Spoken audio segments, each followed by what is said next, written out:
फुलबाणी फुलबाणी विधायक उमाचरण मल्लिक करकमल दीर्घस्थायी कीटनाशक उपचारित मशारी बंटन कार्यक्रम शुभारंभ कर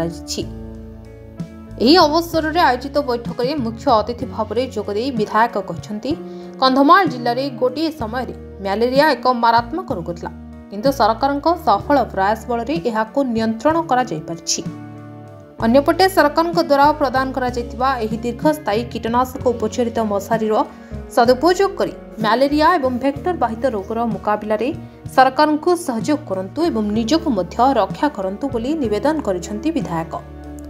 एथिरे अतिथि भावे मुख्य उन्नयन अधिकारी तथा कार्यनिर्वाही अधिकारी जिला परिषद शंभुनाथ नंदी,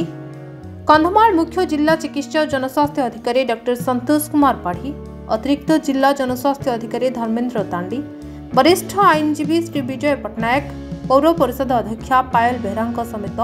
आशा कर्मी और अंगनवाड़ी कर्मी माने उपस्थित रही। भेक्टर बाहित रोग परामर्शदाता श्री कुमुद चंद्र साहू मंच परिचालन करथिबा बेले डीपीएम श्री मनोरंजन साहू धन्यवाद अर्पण करते। आम जिले में सब अंचल जो मशारी बंटन होची आज भी आमर म्युनिसिपालिटी अंचल में मशारी बंटन होता एवं बर्तमान आम जिले में गोटे चिंताजनक विषय है। आगु कंधमाल जिले में बहु पूर्व मैलेरिया बहुत प्रादुर्भाव था सत्वे गत किसी वर्ष है पूरा कंट्रोल क्या पॉजिटिव बाहर पूरा मैलेरिया मूलोत्पाटन हो जाता कंधमाल जिलूर किंतु बर्तमान आज चिंताजनक विषय वर्षे 6 मास है मैलेरिया पॉजिटिव संख्या बढ़ी एणु जो सरकार योजना अच्छी मैलेरिया मूलोत्पाटन करने मशारी बंटन होती लोक मान सचेतन करैली कि लोक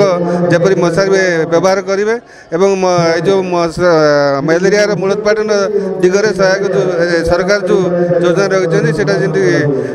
फलप्रद हम और आम जिलूर निश्चित भाव में मैलेरिया मूलोत्पाटन हम। हाँ सर बहुत खुशी अच्छा अंगनवाड़ी तरफ मशारी दिहला आम 6 नंबर वार्ड विधायक आसी मशारी बंटन कले विजु कल्याणी मंडप टपड़ा।